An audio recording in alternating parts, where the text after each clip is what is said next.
bakho kule ndawo. Move freely. Have your way this morning. This environment is for you, Holy Spirit. Sebenza ngokuthanda kwenu. Thina sohamba ngoba sekudele wena. Siyabonga. Can we just appreciate it?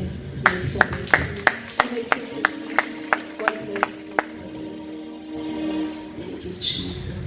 Ufika nje umhlabelele ethi zithula imiqhele zibeka phansi zimana zimeme sakuye zithula imiqhele zona zibeka phansi zimana zimeme sakuye. Nathi kanjalo namhlanje sibeka phansi ama-titles ethu, sithula imiqhele Baba, sibeka phansi simana simeme sakuwe sithumwe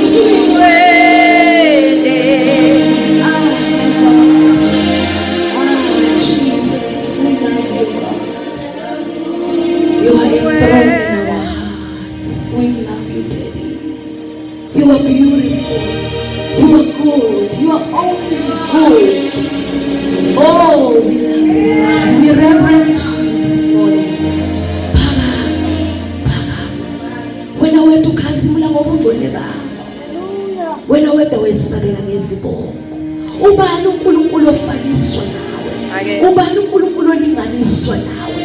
We can search for all eternity, we will find none like you, none compares to you, Daddy. You are God all by yourself. Besides you there is no other God. Thank you, Jesus. It's such a great honor for me. Can you all stand? It's such a great honor for me ukuthula my dad namhlanje azosikhonza ngezwi bazalwane. He's my lecturer in Bible school. He's my daddy. Sifike sihlaza cwe. You know, but uNkulunkulu, there is so much grace upon him. Angifuna ukumbheka ngapha ngoba ngiba namahluma ngiyana. There is so much grace upon him. There is so much anointing upon his life. Hallelujah. He is anointed to raise ministry leaders, true men and women of God. He teaches sound doctrine. And it's such an honor for me because he's my daddy and I love him so much. He's married to a one wife, and he is blessed ngengane ezintathu. Abaningi bazokhumbula uNonduse ke wazivakashela yena waba ingxenye of ama service, our first service she was there. So namhlanje kuyangithobisa ngempela. You know ezinye zezinto uyayiphupha. Angazi uma usukuyibona noma usukuphupha uthi one day bese uNkulunkulu avele nje akunikeze the desires of your heart. Ushilo ngathi ngiphakathi komhlane nembeleko. Praise the Lord. He's one of my spiritual dad. Uyalifaka kuswazi bazalwane. So nje but ngicela ngehlombe elikhulu samukele ubaba eseza ngapha ezosikhonza. Hallelujah, hallelujah. Hallelujah, hallelujah, hallelujah. Glory, glory, glory, glory, glory, glory. You can do better than that. You can do better than that. Hallelujah, hallelujah, hallelujah.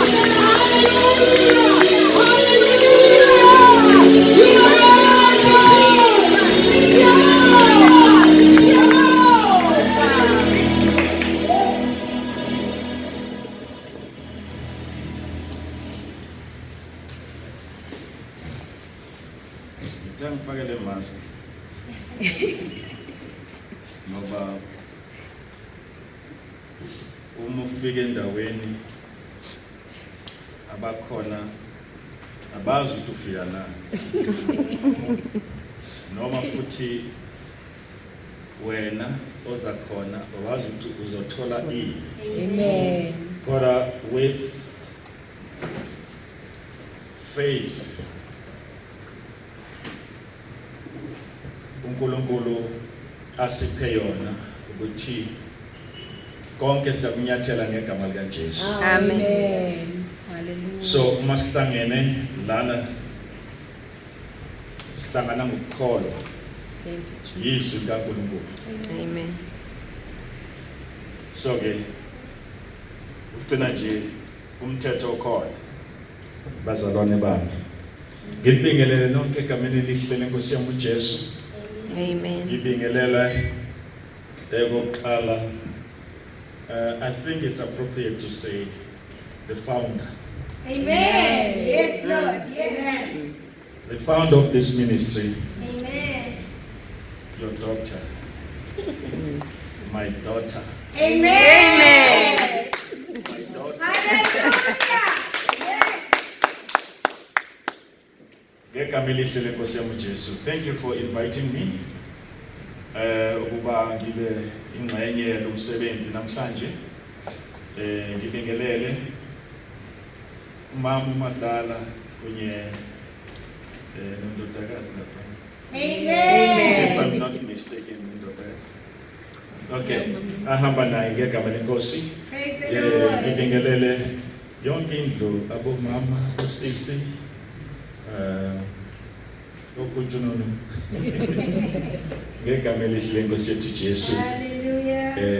Ngiyathokoza ukubalana namhlanje neweda ivumile ukuthi sibe khona. Amen. Ukuthi sibe khona sibakhonza uNkulunkulu. Hallelujah. Hallelujah. Amen. Sibonge bengithi umshawo gogo mhlawumbe ufaka iCD lapha. Just yabona nje thinta amakinopo ngoba iCD ayidlalela. Ake simshayele ihlombe shaya.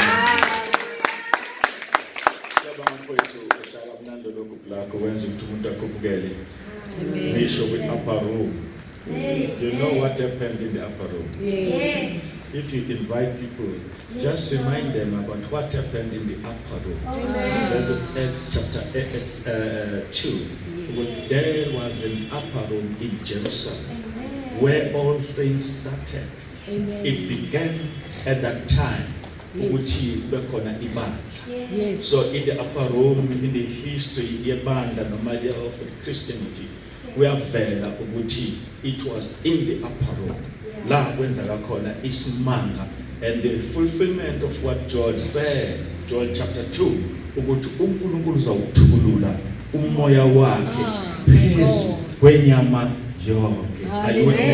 Amen. Isikhathi esiphila kusona la kwathululwa khona umoya kaNkulunkulu phezu kwabo bonke. Ukuba kwakuyimina ngangizokhetha abantu abathile ukuthi ngizobapha le gift izipho lezi kamoya kaNkulunkulu, abanye ngabanikezi. Mhlawumbe abanikela kancane ngithi ngeke ngunikeza ngoba unikela kancane.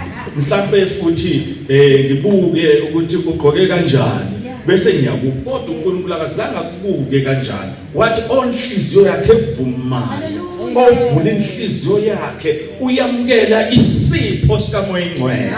Uma bembuza uPetro ukuthi senze wathi phendukani kholwe inkosi uJesu, lesi sipho esenu. Jesus. So bazalwane sihamba ngalokho ukholwa ukuthi akwenzile eqaleni usaqhubeka kuyakwenza namhlanje.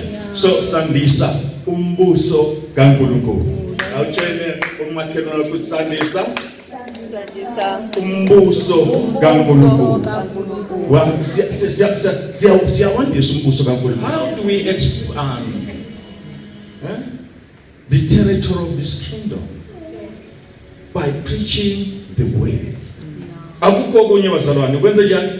Preaching the word. Ukushumayela izwi likaNkulunkulu. So ke kuyintokozo kakhulu ukuba ngizokuma nami phakathi kwenu. Kuningi ke mhlawumbe bengakusho mhlawumbe ngesinye isikhathi ngizokusho kodwa ke ngiyambonga kakhulu uNkulunkulu ukuthi araise abantu abafana nani ngaphansi kwesandla sikaNkulunkulu. Amen. Noma nje isikhathi esiningi izinto mayizenza jokingly ungazi ukuthi serious she's very serious.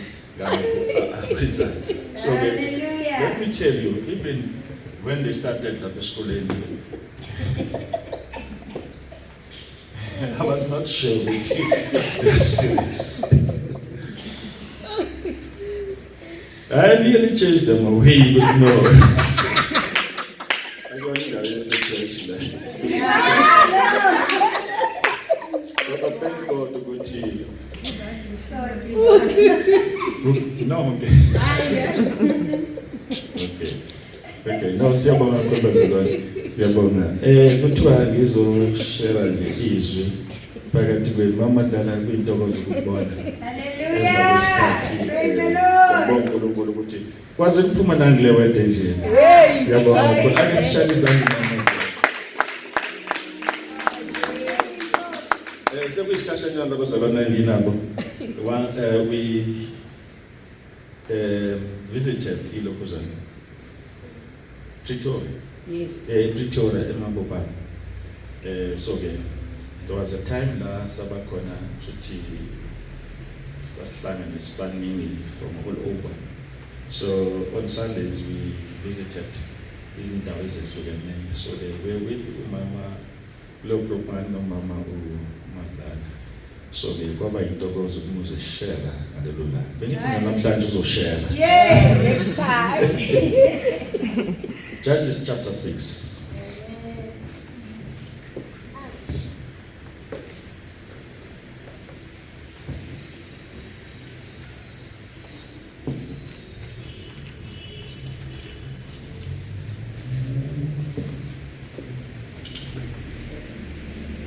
Ncwadi yabahluleli sahluko sesithupha.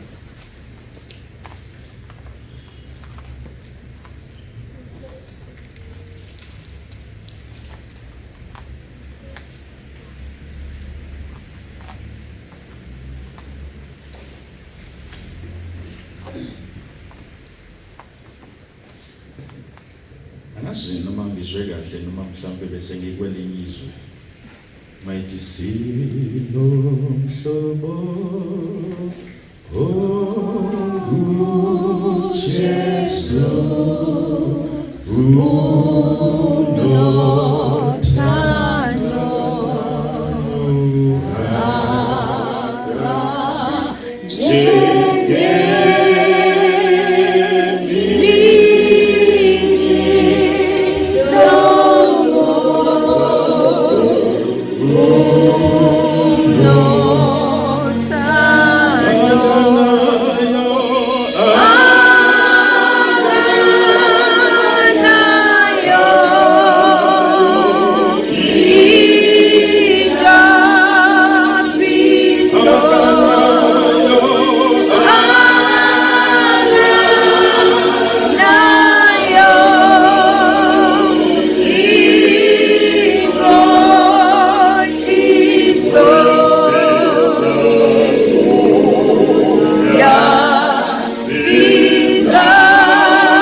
Kafishane ngiyathanda ukuba ngikhulume ngale ndaba esithola kule ncwadi yabahluleli isahluka esisithupha in your Bible maybe uphethelele ngaphethe mina Judges chapter 6 verse 13 verse 11 to verse 14 la sizofunda khona ngicela ke sifunde can someone read for me? Now the angel of the Lord came and sat under the terebinth tree, which was in Ophrah, which belonged to Joash the Abiezrite, while his son Gideon threshed wheat in the winepress, in order to hide it from the Midianites. And the angel of the Lord appeared to him and said to him, "The Lord is with you, you mighty man of valor." Gideon said to him, "Oh my Lord, if the Lord is with us, why then has all this happened to us? And where are all his miracles, which our fathers told us about, saying, 'Did not the Lord bring us up from Egypt?' But now the Lord has forsaken us and delivered us into the hands of the Midianites." 14. Then the Lord turned to him and said, "Go in this mighty of yours, and you shall save Israel from the hands of the Midianites. Have I not sent you?" Okay. Baba izwi lakho leli lethwe Nkosi kuwe ngezinceku zakho owaziqonda ukuthi sizokwazi ukwenza lo msebenzi. Lifinyelele kithi namhlanje ngoba ufuna sazi ngawo ukuthi ubani, ukuze sikhole kuwe, ukuze sihambe nawe endleleni. Baba siyabonga ukuthi ngalo uzokwambula imfihlakalo bese kuthi okukumbulileyo bese sihamba ngakho. Siyakucela lokho ngegama elihle leNkosi yethu Jesu. Amen. Amen. Let me recognize and acknowledge. You said Pastor Mgon? Pastor Olungaga. Olungaga. Yes. Wakwame wabula.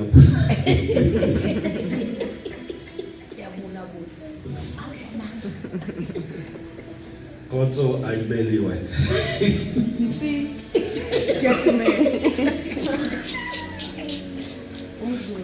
Umzulu. Yeah. Okay. Yabonga. Thando Olungaga. Okay, siyabonga. In the story, bazalwane, it was during the time la isimo sasingemnandi esizweni sakwa-Israel. Left, right and center babehlaseleka kabuhlungu ngoba babethathelwa izinto ezumnotho wabo. Emasimini kwakuthathwa konke. Isitha simile phambi kwabo sithatha izinto zabo. Lana esifunda khona lithi indodana kabani ka-Abiyezeri waye phansi kwe-oak. Siyasazi leso sihlahla asikhuli kakhulu, sithatha isikhathi ukukhula. Amen.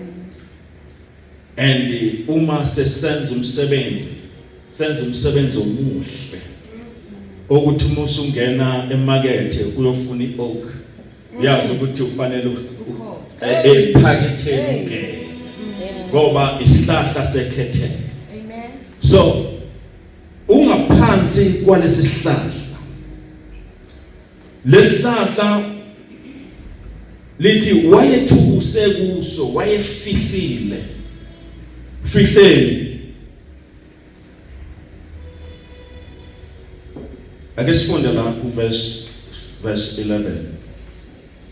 Ngicela ukufunda ngalela. Indodana yakhe uGidiyoni yayibhula ukolweni esikhamuweni sewayini ukuba amthukusele abakwa Midian.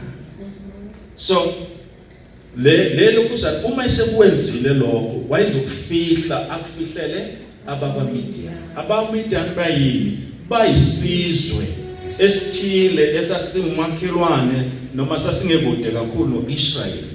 Yiso esasiwuhlupho kuIsrael, uRussia eUkraine. Ni namba zalwane. Amen. iRussia kuphi?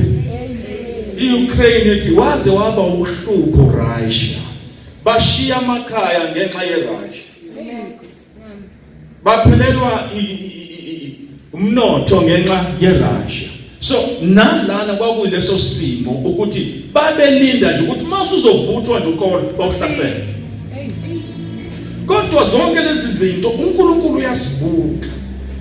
Zonke lezi zinto ezenzeka uyazibona uNkulunkulu. Konke lokho kwenzeka ebusuku kwenzeka emini uyakubona uNkulunkulu. Nemicabango yabo uyayibona uNkulunkulu. Ngoba kuthi uNkulunkulu ubunjwe yini? Angithi? Ngiyazi ngokucabangayo ngawe. Awuhleli njengaweni lami mina ngingasikhona engaplananga noma ngekho hlelo enginalo ngawe. Nginohlelo ngawe. Abantu bangabona sengathi angihlelile ngawe.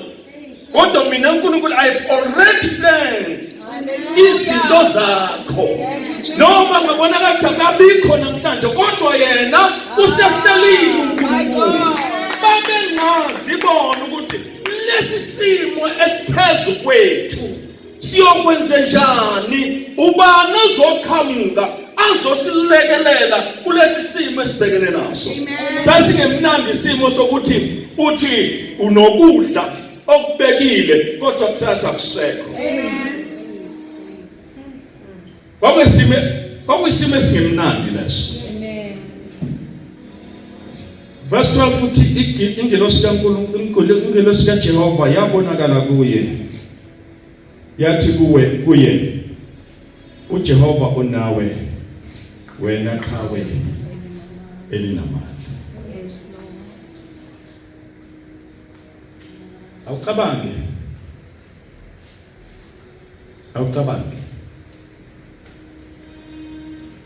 la kungekho nkosi engathi nibukela kuyo ezoba yithemba leni. Ngalesi sikhathi vele kwakungekho nkosi kwaIsrael. Futhi abantu bakwaIsrayeli kwakungekho mhlawumbe into engathi bayethembile ezobasiza kulesi simo ababebhekene naso. Kwakukhona lo mthandazo wokuthi uphi lo Jehova osikhiphe eGibhithe esizwa ngayo ukuthi obaba bakhishwa isandla esinamandla. Uphi lo uNkulunkulu owavula ulwandle abokhokho bebadabula kulo badabula bahambe emhlabathini omileyo. Uphi namhlanje? Uphi lo uNkulunkulu okwathi ama-Amaleki emelele nathi endleleni uJehova wasibonakalisa ngesandla sikaMoses? Uphi lo uNkulunkulu okwathi indlala ibhokile ehlane kodwa wehlisa ukudla kwehla uyabona isasko yilapha phezulu emafini? Yehla yendlela abantu bathola ukudla. uNkulunkulu eyiprovider yabendleleni. Uphi lo uNkulunkulu namhlanje? Before we entered this land, we heard ukuthi there was a strong nation, and umuzi wayo wawakhiwe ngendonga. The city yaseJericho yayibiyelwe ngezindonga ezaziqinile kongelula ukuthi umuntu angene azibhodloze. Kodwa this God of our forefathers did this in this my God. Kwathi indonga zizungezizilokuzela zizakhiwe ngokuqina okumangalisayo. Kungekho umuntu ongangena ngoba ayizobulawa. Kungekho umuntu ozodiliza ngoba ingeke akwazi ukudiliza udonga abayiqina ngendlela emangalisayo. Kodwa lo uNkulunkulu without the hammer. Hallelujah. There was no hammer. Hallelujah. There was no bulldozer. No dynamite eyashaya yakhwitisa udonga. Kodwa Thank you, Jesus. Thank you, Jesus. Glory, glory, glory, glory, glory. Oh, thank you. when they did exactly what God said to them, something happened. Eyamangaza abantu baseJerusalem, what is happening here? But we know that no one can come and demolish this wall. They are very strong ngale ndlela ukuthi ayikho into engamelana nalolu dunga sithembe lona. And emva kwalokho siyaqinishela thina masotsha aseJeriko. Kodwa uNkulunkulu wathi zungezana. Nizungeze lo muzi kasikhombisa. Niphethe umphongolo wami. Niphethe amacilongo. Kodwa mase kushoya sikhombisa nikhamuluke nibethe ixilongo. awuNkulunkulu wasivuyisa into. Jesus. Nikhona bazalwane. Hallelujah. And bangena baqeda ngeJeriko. There was a woman inside the city. Her name was Rahel. Wakuzwa wakholwa umfunda incwadi kaJoshua chapter 2. Wakholwa yikho ngoba wafihla izinhloli zakwaIsrael wathi akho umuntu ongamelana lesisizwe. Sonke siyaguqa phambi kwaloNkulunkulu waIsrael. Ngumuntu owela kuzalo wezizwe kodwa lo nkulunkulu indlela esizwa ngayo akekho ngama phambi kwakhe. Amen. Hey, bakhuluma leli gama wathi uma senizothatha iJeriko ninkhumbule. Mina nendlu yami. Uma senizothatha iJeriko ninkhumbule. Mina nendlu yami. Hey, what a faith! What a faith in that moment. And amangazi ukuthi umama wesizwe umuntu wafuthi igama lakhe libi. Alilihle igama lalo mama la. Kodwa the faith shook God. Hallelujah. And her name is written in the list of heroes of faith. She's there. Rahel. Jesus. Amen. Thank you, Jesus. So umbuzo kaGideon ume lapho ziphi imangaliso zakhe My God. uma isimo sinjena ziphi imangaliso zaloNkulunkulu. Yes, ngumzukulu kuleli khaya ngisisizukulwana saleli khaya ngezwe ukuthi leli khaya uNkulunkulu ubekhona, izinto senzekile, imthandazo iphendulekile, sibona izimo ngiphethe izinto esiphathekayo ngenxa kaNkulunkulu kamama noma kababa, kodwa mina kulesikhathi sami angimboni uNkulunkulu. Hey, my God. Ngizwile ngapha nangapha umakhelwane bekhomba izinto esenzekayo ngaloNkulunkulu kodwa mina ngisitholi. Hey, Nkosi yami.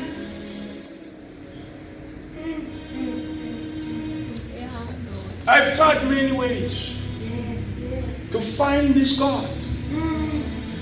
Kodwa kukho konke it looks like all is in vain. Where is that God? Where is that God? The same question eyabuzwa uGideon.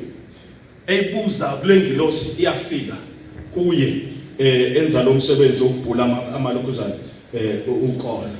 Uphi lo Nkulunkulu? Mhlawumbe na uhleli phansi uyabuza. Uphi lo Nkulunkulu? Uphi lo Nkulunkulu?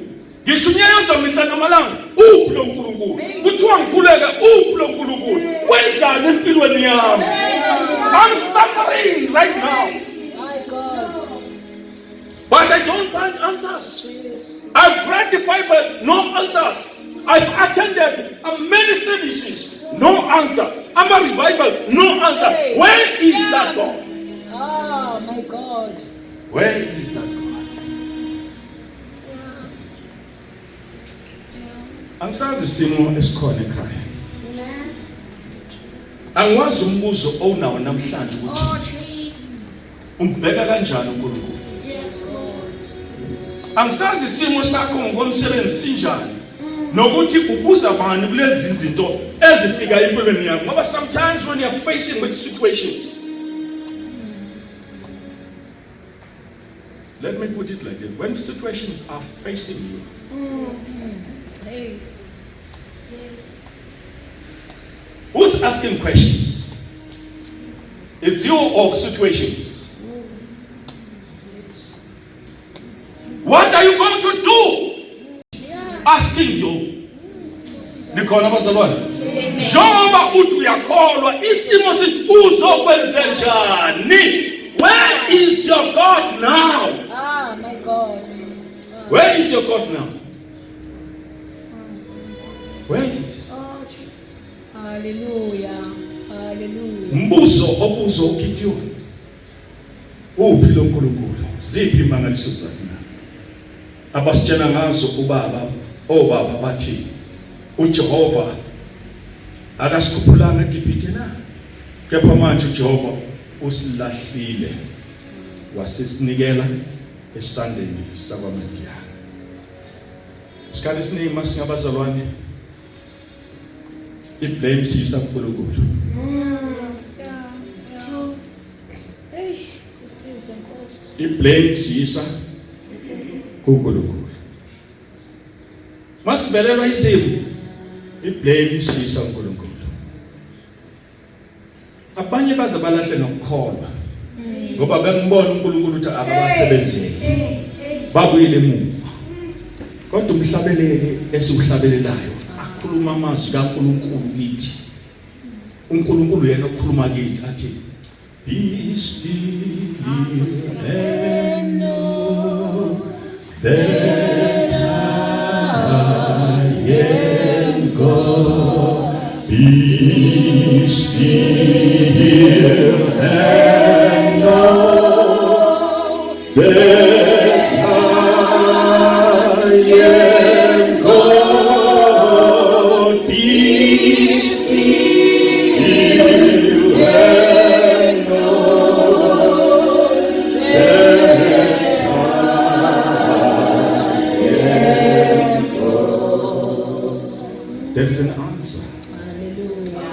Kula mazwi esiwakushoyo ukuthi musukutatazela musukubalisa but be still and look up to him. Have faith in him ukuthi simo obhekene naso uzokwaphula kusona. Akunikeza inkululo yakho, akunikeza intokozo yakho, akunikeza ukuthula ongenakho, akunikeze Hallelujah. izinto ongasoze wasibhala empilweni yakho ukuthi ngaqala ngcinele. Ngoba esengenelela uNkulunkulu wena just be still. Oh, Jesus. Hallelujah. Yena uzakunikeza ukuphila kwakho. Thank you, Lord. Gideon wayebheke ukuthi i-answer izoqhamuka ebuthweni elikhulu elithile noma kumasotsha athile noma koqhamuka isizwe benze ubuhlobo naso sikwazi ukubephula kulesi simo sokuhlaselwa isizwe sakwaMidiyani. Kodwa uNkulunkulu ukhomba yena ukuthi answer kule situation uwe. Hey, my God, my God. Nikhona abazalwane? Amen. I-answer kule situation ubani? Uwe. I-answer kule situation uwe. Thank you, Jesus. The problem, the challenges that the Way True Worship Fellowship Center globally has, it's you. Hallelujah. You. We pray to yes, Lord. Glory to Jesus. This ministry. Glory to Jesus. Musubuka ngale. Ubuke. Oh, Jesus. Why uNkulunkulu athi wena oyisolution? Uthi weqhawe elinamandla. Khona inilapho esitshena khona uGideon ke wala impi. No. Kukhona abasitshena khona uGideon isiqhwaga sendawo. Umfana nje wenza umsebenzi lapha ekhaya. Insizwa nje eyenza umsebenzi yenzela abazali bakhe ukuze bangasokoli ekhona. Yes, Lord. Kulesi simo enza wonke lo msebenzi uthi uphi kodwa lo uNkulunkulu. Iliphi lelibheke engafika lishintshe lesi simo. Ubani ongafika phakathi kwethu ashintshe lesi simo. Who can we invite? Hallelujah. To give an answer to us. Hey, my God. Uthi uNkulunkulu, can you read it again on verse 12? And the angel of the Lord appeared to him and said to him, the Lord is with you, you mighty man of valor. Yahweh is with you. Yahweh is with you. Uma sebenzisa igama lokuthi uJehova, that means igama uNkulunkulu asiveza ngalo kuMoses. Amen. Nikhona bazalwane? Amen. Nginguye. Enginguye. Hallelujah. Yes. I'm Yahweh. Nginguye. Anginasikhathi la ngavela khona. When we are born in 19 something, get date till. Uthi uNkulunkulu, I don't have a date yokuzalwa. My God. Futhi angivelanga kumuntu othile. My God. Angivezwanga zintaba.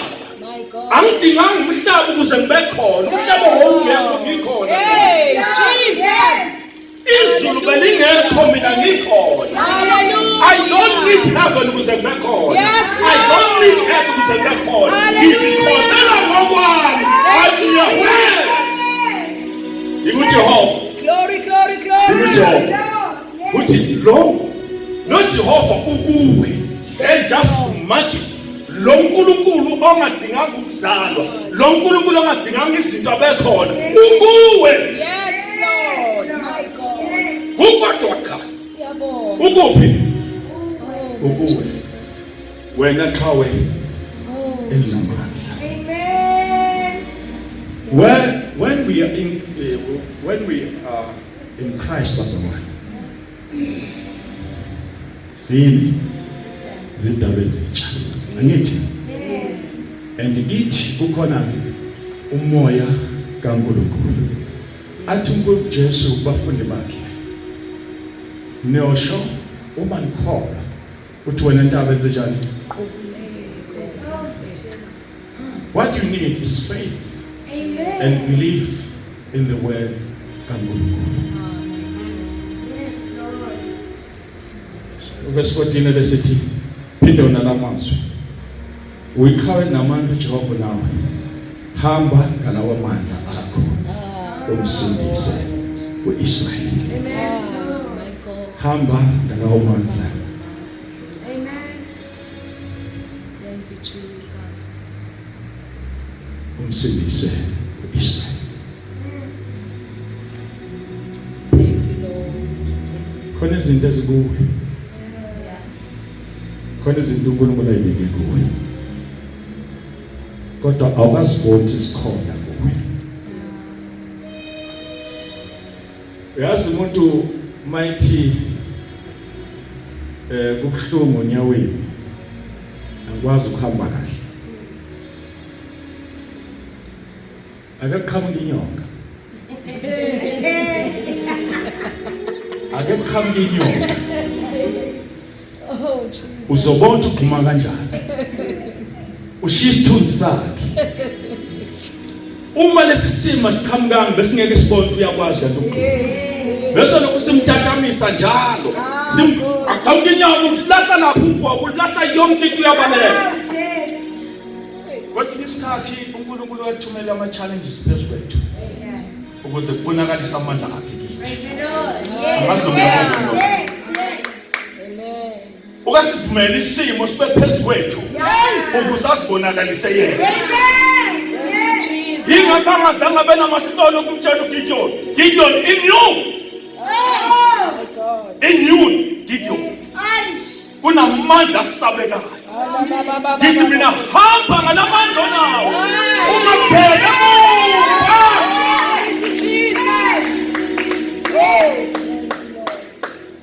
I've chosen you to deliver this nation from the hand of Midian.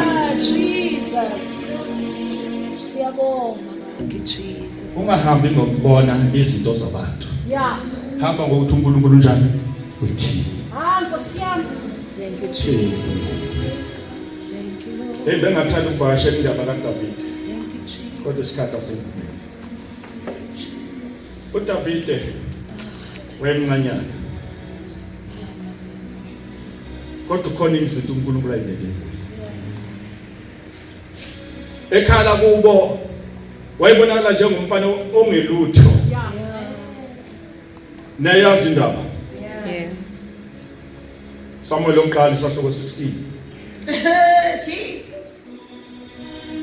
Uma kuzogcotshwa inkosi kwaIsrael, ubaba didn't think ukuthi uDavid can be. No. You saw only laba badala kunoDavid. Nikhona basona? Amen. Nangokwakheka kwesiqu zomzimba wabo wabona ukuthi bangamakhosi.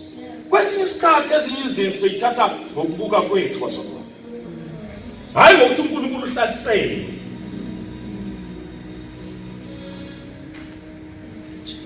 Naye lesi simo sesenzeke sokuliwa lapha.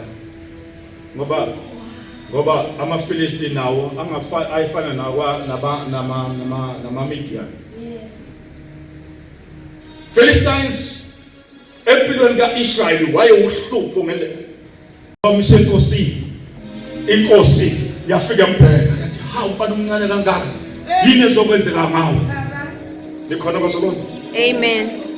Iminyaka yomuntu isiqu somuntu Yeah. nokuthi uvela kuphi. Amen. Ezinye zezinto